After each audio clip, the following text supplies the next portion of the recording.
ओमज्ञानतिमिरान्धस्य ज्ञानाञ्जनशलाकया चक्षुरुन्मिलितं येन तस्मै श्रीगुरवे नमः।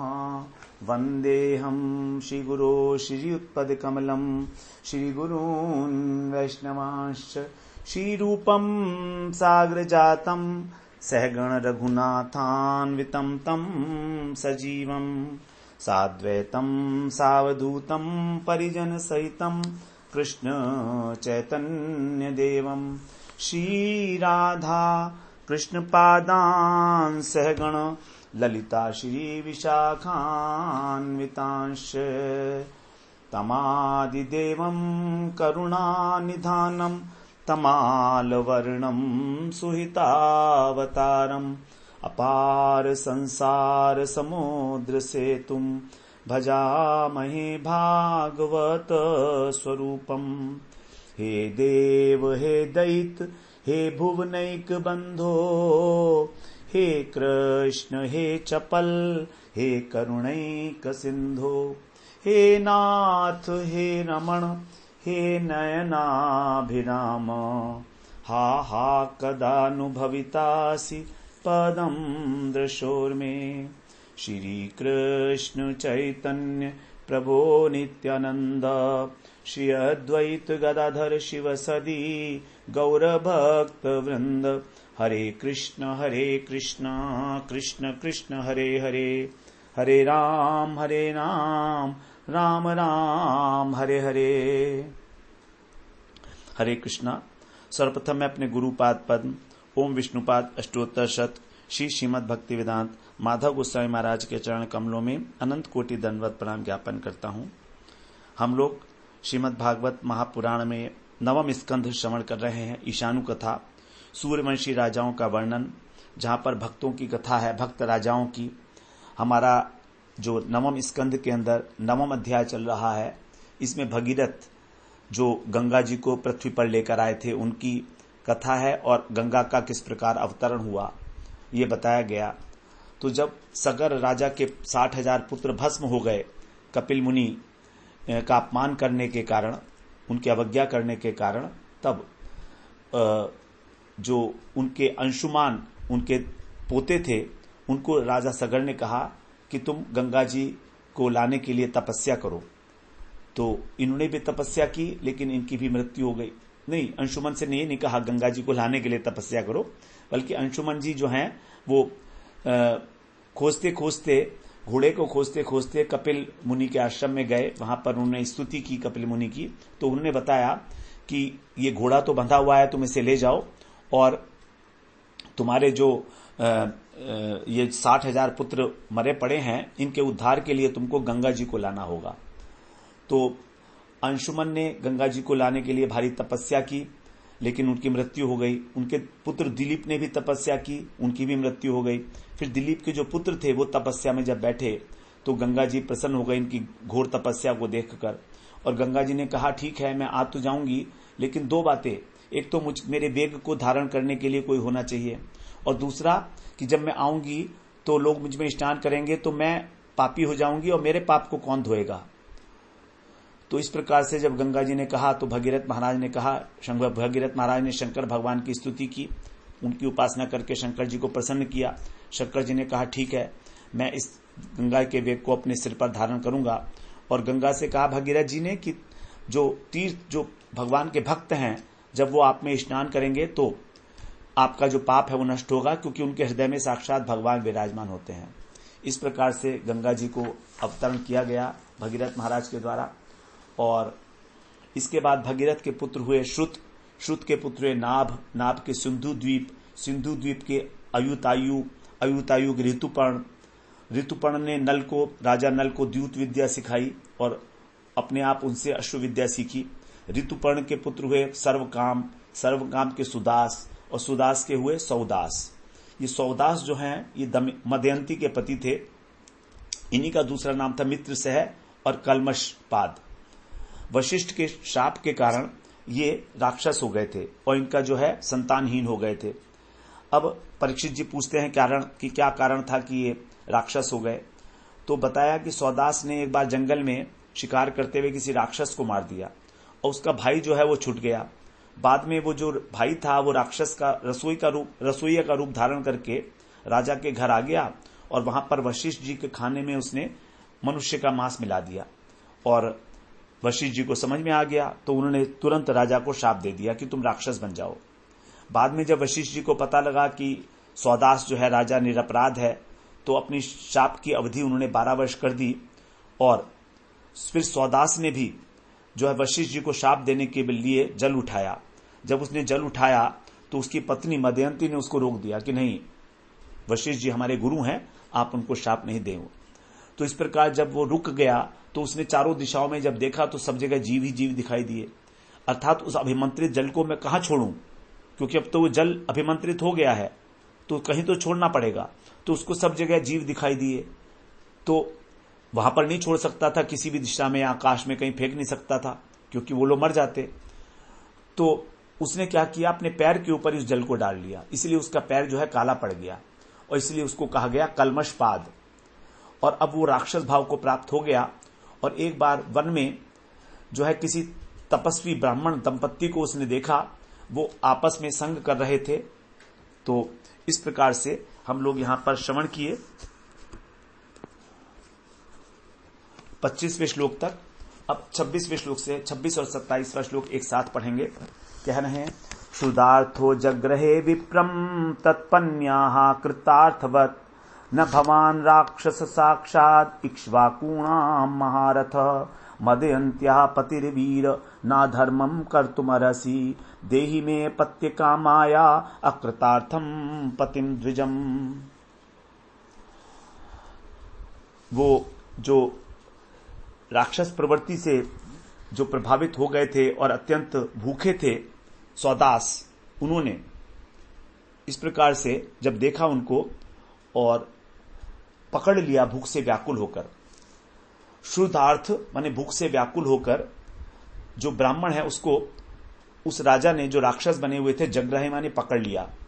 और अकृतार्थवर्त, और जो उनकी पत्नी थी ब्राह्मण की वो अकृतार्थ थी, अर्थात उसकी कामनाएं पूरी नहीं हुई थी।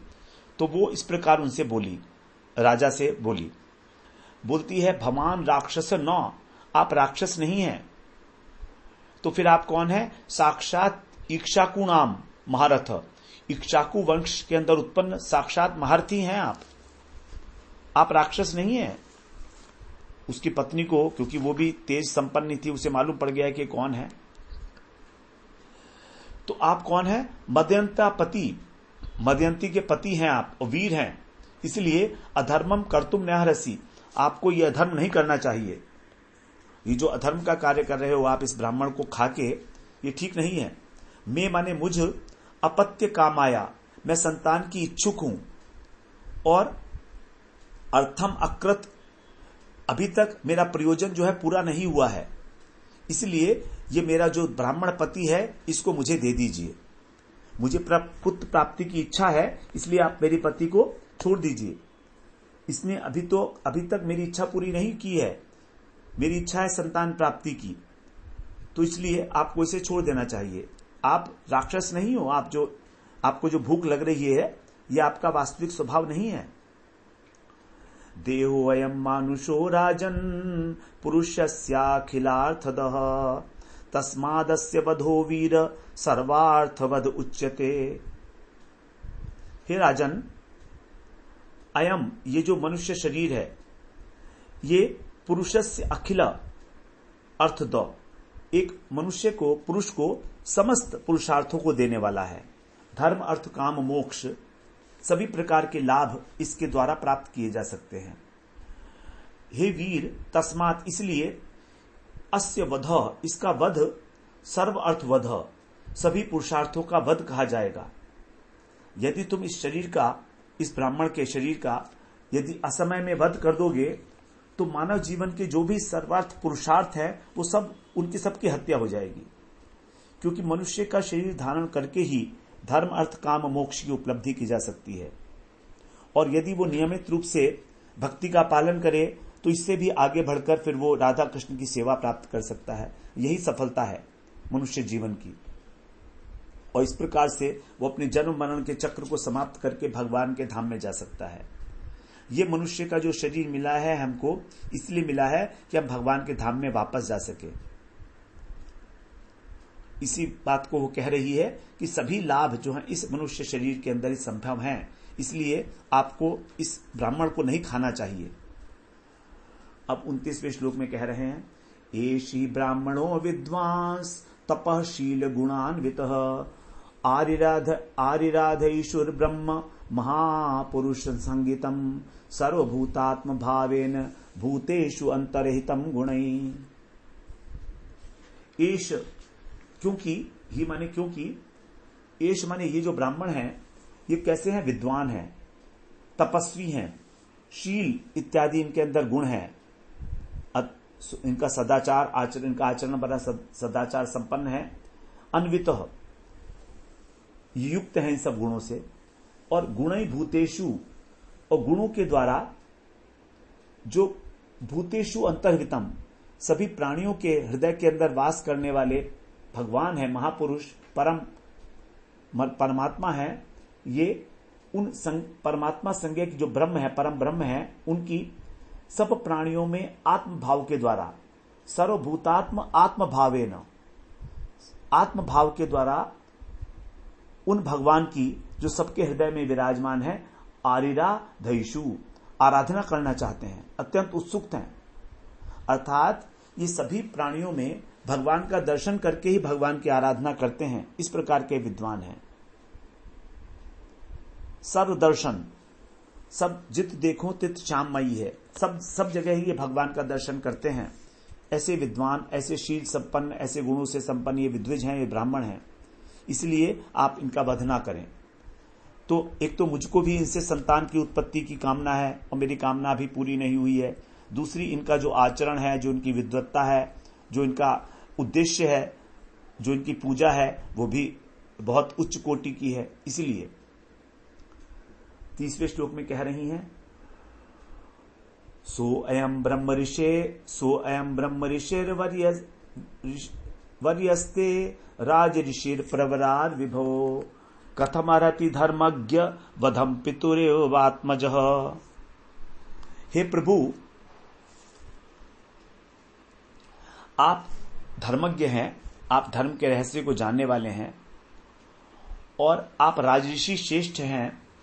ऐसे आपके द्वारा जैसे पितु आत्मज इव है, जैसे पिता के द्वारा पुत्र के समान जो आपकी प्रजा है, ये अयम, ये जो ब्रह्म ऋषि वर्य हैं, ब्रह्म ऋषि श्रेष्ठ ब्रह्म ऋषि हैं, वधम कथम अर्हति, इनका वध आपके द्वारा किया जाना किस प्रकार से उचित है।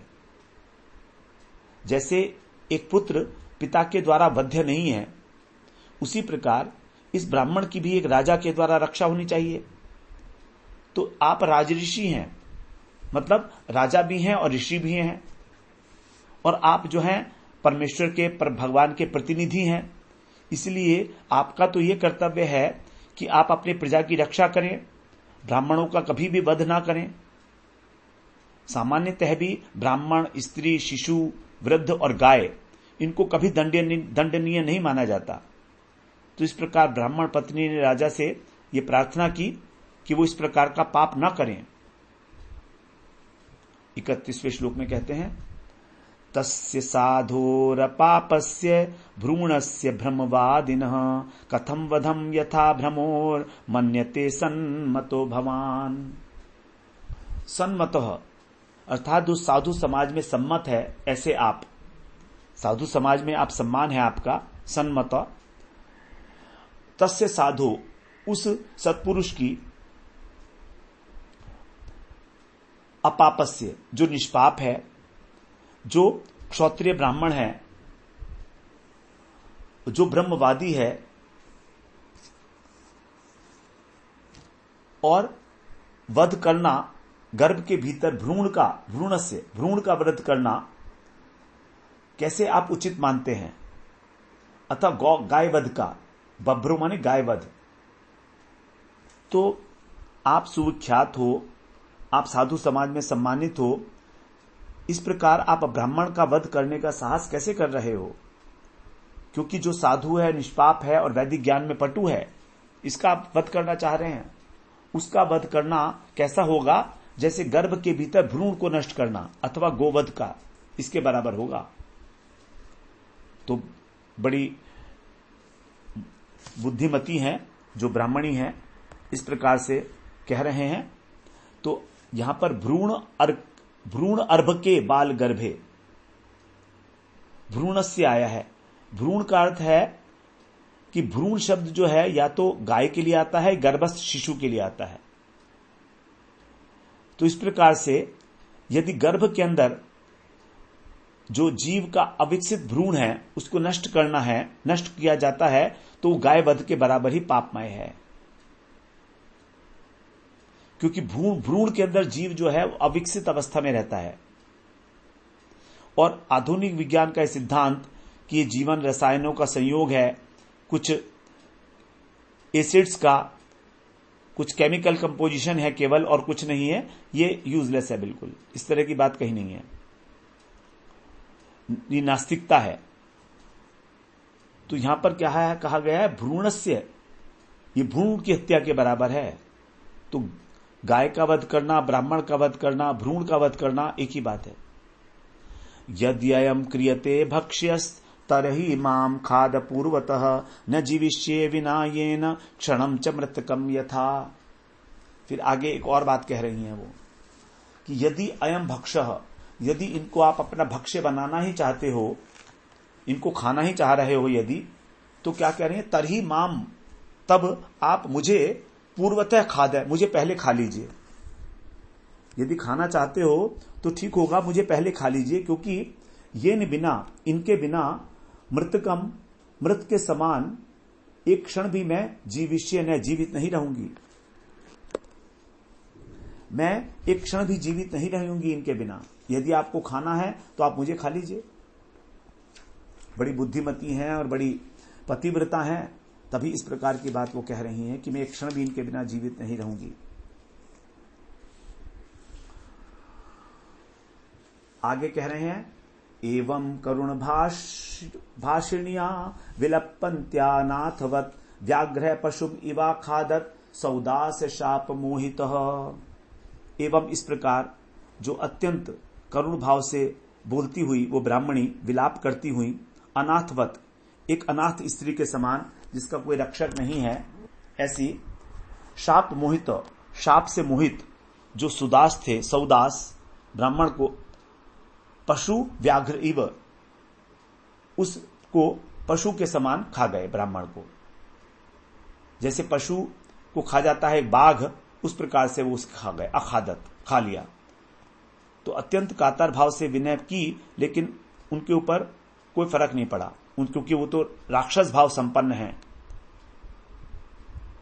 तो राजा सौदास जो हैं, उनको वशिष्ठ जी ने शाप दिया था। इसी शाप के कारण वो अपने को रोक नहीं पाए। इस प्रकार से ब्राह्मणी वीक्ष्य तदिशुम पुरुषादेन भक्षितम शोचन्त्यात्मानम उर्वीशम अशपथ कुपिता सती। जो ब्राह्मणी थी वो सती थी, पतिव्रता ब्राह्मण ने दिधिशु, जो गर्भाधान करने वाले पति थे, उनको पुरुषादेन, नरभक्षी के द्वारा, आदेन माने खाने वाला, तो जो आदमियों को खा जाता है उसके द्वारा भक्षितम वीक्ष्य, खाया हुआ देखकर, आत्मानम शोचंत्या, अपने लिए शोक करती हुई, कुपिता उर्विशम, कुपित होकर राजा को उन्होंने अशपथ शाप दे दिया। अब राजा को शाप दे रही है ब्राह्मणी। एवं मित्र सहम शप्त्वा यस्मान में भक्षितः पाप कर्मा कामार्ताया पतिस्त्वया तवापि मृत्युराधानात् अकृत प्रज्ञ दर्शितः। हे पापी, यस्मात्, क्योंकि, मैं मने मुझ, काम आर्ताया, कामातुरा का, पति त्वया भक्षित है, मुझ कामातुरा का, कामेच्छा से जो मैं उन्मुख थी और गर्भाधान के लिए लालायित थी, ऐसी मुझका, मेरे पति का तुम्हारे द्वारा भक्षित, मैंने खा लिया गया। हे अकृत प्रज्ञ अर्थात हे मंदमती, हे मूढ़ बुद्धि, अधानात गर्भाधान से तब अपि तेरी भी मृत्यु दर्शित, मृत्यु हो जाएगी। तो यदि तू कभी गर्भाधान करना चाहेगा तो तेरी भी मृत्यु हो जाएगी, तू मर जाएगा। एवं मित्र सहम शप्त्वा पति लोक परायणा तदस्थीनी समिद्धेग्नौ प्रास्य भर्तुर्गतिम गता। इस प्रकार वो जो ब्राह्मणी थी मित्र सह, जो मित्र सह को शाप देकर, शप्त्वा माने शाप देकर, सौदास, मित्र सह और कलमशपाद तीनों एक ही व्यक्ति हैं। तो इस प्रकार शाप देकर पति लोक परायणा, जो पति लोक के परायण थी, पतिव्रता थी, तत् माने उस पति की ही अस्थिनी हड्डियों को समिद्धे अग्नौ प्रज्वलित अग्नि में डालकर भर्तु गतिम गता, पति के इस गति को प्राप्त कर लिया, सती हो गई वो। क्योंकि वो पतिव्रता स्त्री थी तो स्वयं ही उस अग्नि में कूद गई और पति के साथ उसी के लोक को प्राप्त किया। द्विशापो द्वादशाब्दान्ते मैथुनाय समुद्युतः विज्ञाप्य ब्राह्मणी शापम महिष्या से निवारितः। 12 वर्ष बीतने पर, क्योंकि शाप दिया गया था 12 वर्ष का था, तो 12 वर्ष के अंत पर विशाप, शाप से छूटकर मैथुनाय समुद्युतः, जब वो मैथुन करने के लिए तैयार हुए तब ब्राह्मणी शापम, ब्राह्मणी का शाप जानकर उसे महिष्या निवारितः, जो महारानी थी मदयंती, उन्होंने उनको रोक दिया कि हम लोग जो हैं संभोग नहीं कर सकते हैं। ब्राह्मणी के द्वारा दिया गया शाप का स्मरण कराया। अत ऊर्ध्वम स तत्याज स्त्री सुखम कर्मणा प्रजा वशिष्ठस्तदनुज्ञातो मदयंत्यां प्रजामधात। तत् ऊर्ध्वम, उससे फिर क्या किया उन्होंने, ऊर्ध्वम आगे के लिए, राजा ने आगे के लिए स स्त्री सुखम तत्याज, स्त्री सुख का परित्याग कर दिया। क्योंकि अब स्त्री सुख लेगा तो जो है मृत्यु हो जाएगी उसकी, तो इसलिए उसने स्त्री सुख का परित्याग कर दिया। कर्मणा अप्रजा, इस कर्म से वो अप्रजा हो गया, संतानहीन हो गया। अब संतान कैसे हो, तो इसलिए तद अनुज्ञातः, बाद में राजा की अनुमति से मदयंत्याम, मदयंती में जो राजा की पत्नी थी उनमें वशिष्ठ ऋषि ने प्रजाम अधात, संतान को स्थापन किया। तो राजा की अनुमति से वशिष्ठ ऋषि ने मदयंती के गर्भ से एक पुत्र को जन्म दिया।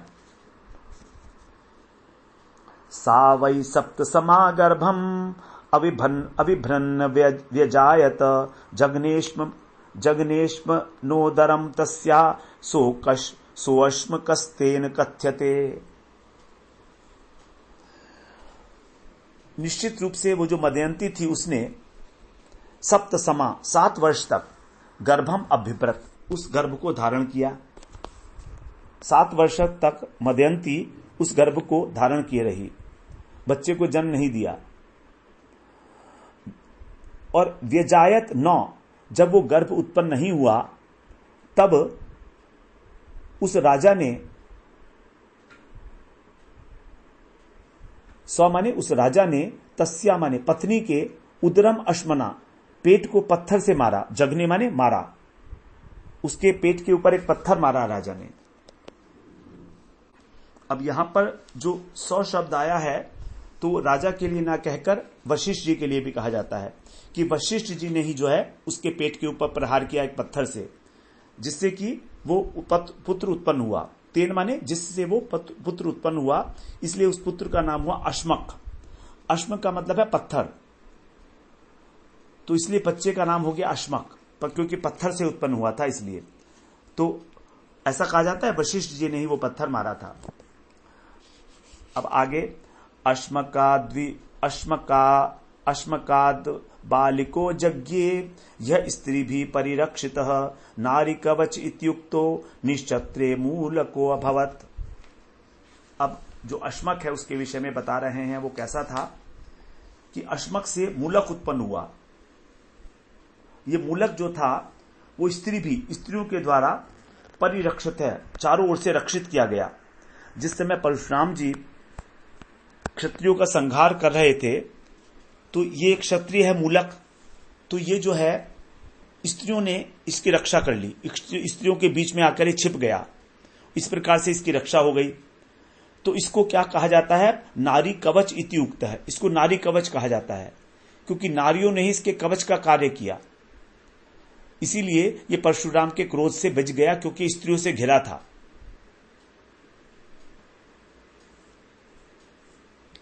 निक्षत्रिय, और जब पृथ्वी क्षत्रियहीन हो गई, अर्थात जब परशुराम जी ने सभी क्षत्रियों को मार दिया, तब ये मूलक जो था यही क्षत्रियों का मूल हुआ, मूलक अभवत, यही उनका मूलक बना, अर्थात क्षत्रिय वंश का मूल कहलाया। इसलिए इसको कहा गया मूलक, क्योंकि क्षत्रिय वंश का मूल हो गया, क्योंकि इसको नारियों ने बचा लिया था, स्त्रियों ने बचा लिया था, बीच में छुपा रह गया। ये 41वें श्लोक में कह रहे हैं, ततो दशरथस्तस्मात् पुत्र एडविडिस्ततः राजा विश्वसहो यस्य खट्वांगश्चक्रवर्त्यभूत।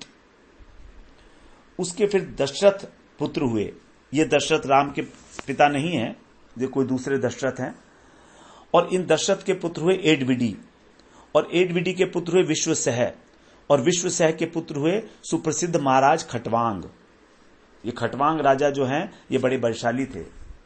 खट्वांग राजा खट्वांग के विषय में जो है पहले भी आ चुका है कि इन्होंने स्वर्ग में जाकर देवताओं की रक्षा की थी असुरों से, और फिर भगवान को प्राप्त किया था एक घड़ी के अंदर ही। अब आगे इन्हीं के विषय में कहा जाएगा।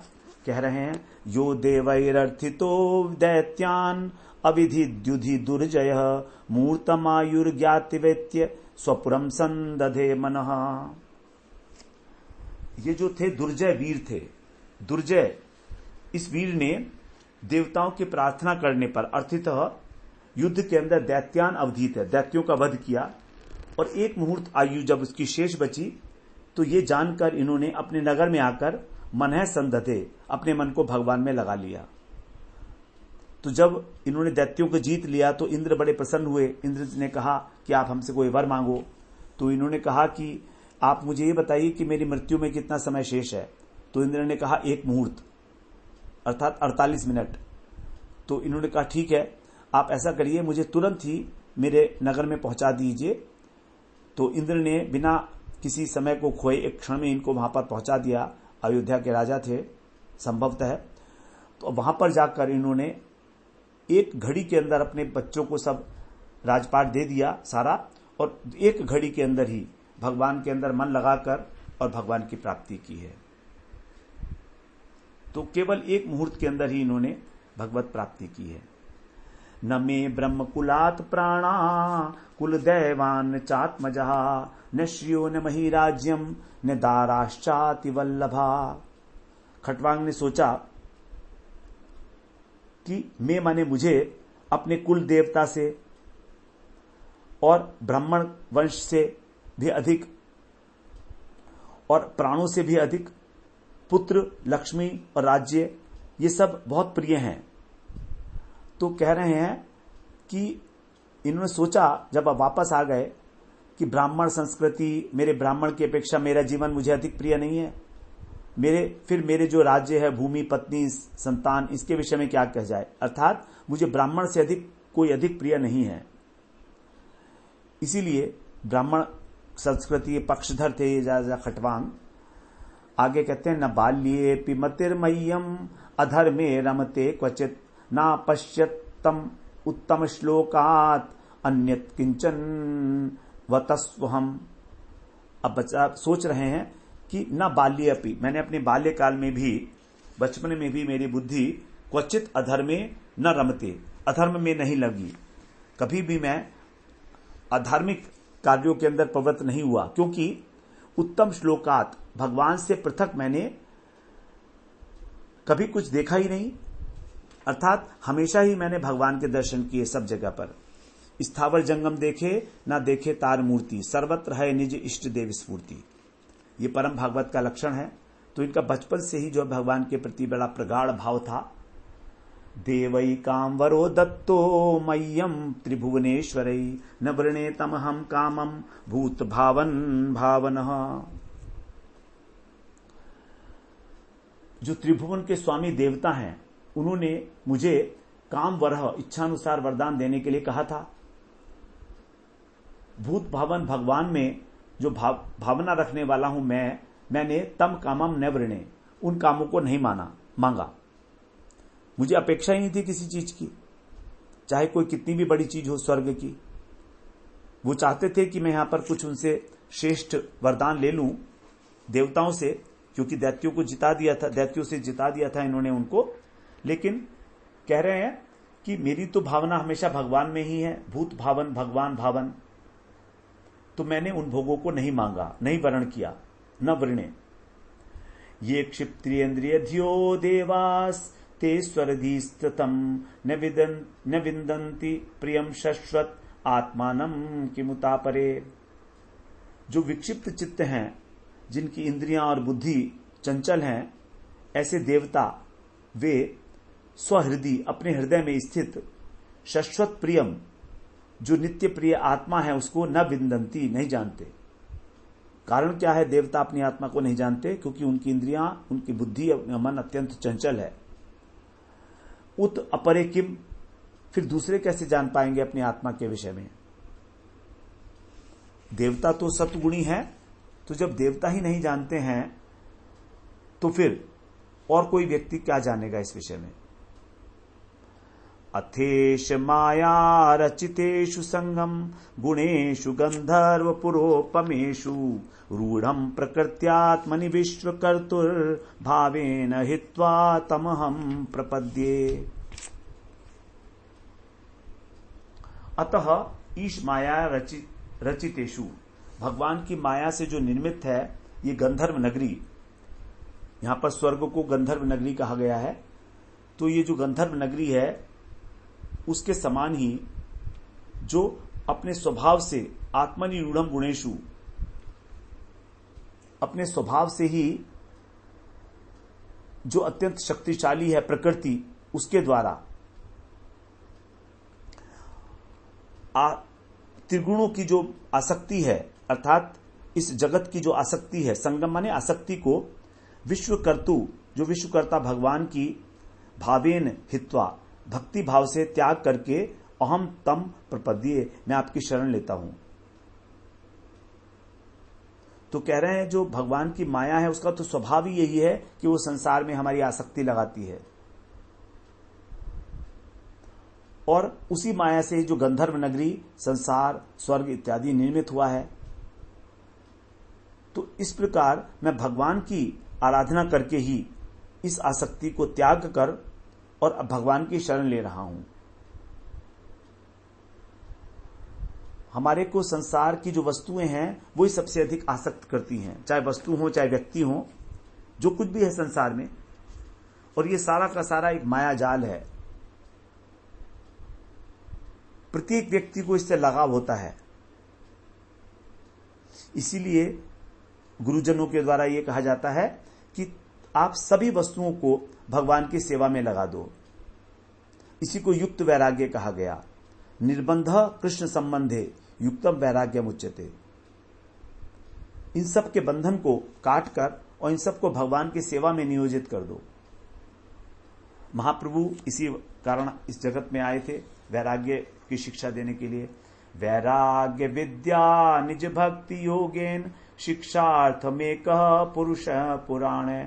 श्री कृष्ण चैतन्य शरीरधारी कृपाम्बुधिर्यस्तमहं प्रपद्ये। मैं उन भगवान की शरण ग्रहण करता हूं जो अब चैतन्य महाप्रभु के रूप में आए हैं।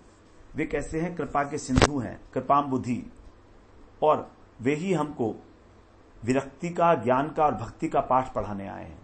वैराग्य विद्या निज भक्ति हो गए। शिक्षार्थम एक, उसको शिक्षित करने के लिए हमको इन चीजों में। तो यही एकमात्र भक्ति के लिए विधि है कि हम अपने अहंकार का जो है निराकरण करें, नाश करें और इस माया के तीनों गुणों से अतीत हो जाएं। 48वें श्लोक में बोलते हैं, इति व्यवसितो बुद्ध्या नारायण गृहीतया हित्वान्य भावम ज्ञानम ततः स्वं भावम स्थितः। भगवान नारायण में इस प्रकार आकृष्ट बुद्धि, गृहीतया मतलब जो ग्रहण कर ली गई है, जो ग्रस्त कर ली गई है, ऐसी बुद्धि के द्वारा उन्होंने निश्चय करके व्यवस्थित अज्ञान जन्य जो अन्य भाव थे, जो भेद बुद्धि थी, अंधकार के कारण क्या होता है, हमको समझ नहीं आता कि वस्तु का वास्तविक स्वरूप क्या है और उल्टा स्वरूप दिखने लगता है, तो अपना पराया हो जाता है, भेद बुद्धि आ जाती है। तो उस भेद बुद्धि को त्याग कर, हित्वा माने त्याग कर, ततः स्वभावम आश्रित है, अपने आत्म स्वरूप पे स्थित हो गए। इस प्रकार से जो खटवांग राजा थे, उन्हें इस जीवन की, संसार की ऐश्वर्य सुख सुविधाओं की निस्सारता का बड़ा गहराई से अनुभव हुआ उस क्षण में, जब उनकी आयु केवल एक मुहूर्त बाकी थी। आगे कहते हैं, यत्तद् ब्रह्म परम सूक्ष्मम अशून्यम शून्य कल्पितम भगवान वासुदेवेति यम गृह्णन्ति हि सात्वतः। यत् सूक्ष्मम, जो सूक्ष्म है, जो अशून्यम, जो शून्य नहीं है, अर्थात सत्य रूप है ऐसा, लेकिन शून्य के समान प्रतीत होता है वो परम ब्रह्म। यम माने जिसे भगवत भक्त जन ही वासुदेव कहते हैं। इस प्रकार तो शुद्ध भक्त जो है भगवान को समझते हैं वासुदेव के रूप में, अन्यथा उनको समझना बहुत कठिन है। तो बुद्धिहीन पुरुष जो है भगवान को निर्विशेष के रूप में मानते हैं, वो सोचते हैं उनके अंदर कोई विशेषता ही नहीं है। लेकिन जो भगवान का भक्त है, सात्वत है, वो भगवान को इस प्रकार से जान पाता है कि वो सत्य स्वरूप है। इस प्रकार से वो उनका गान करता है। तो ये बात जो है जब उनको समझ में आ गई तो उन्होंने भगवान की शरण ग्रहण की। भगवान महाराज खटवांग ने भगवान की शरण ग्रहण की और उनको भगवत धाम की प्राप्ति हुई। इस प्रकार हमारा जो 9वां अध्याय है ये पूरा हो जाता है आज। अगले सत्र में फिर 10वां और 11वां अध्याय में भगवान राम की लीलाएं हैं और 12वें अध्याय में जो है वंश का वर्णन है। हम लोग 3 अध्याय अभी बाकी हैं सूर्यवंशी राजाओं के वर्णन में। वांछा कल्पतरुभ्यश्च कृपा सिंधुभ्य एव च पतितानां पावनेभ्यो वैष्णवेभ्यो नमो नमः।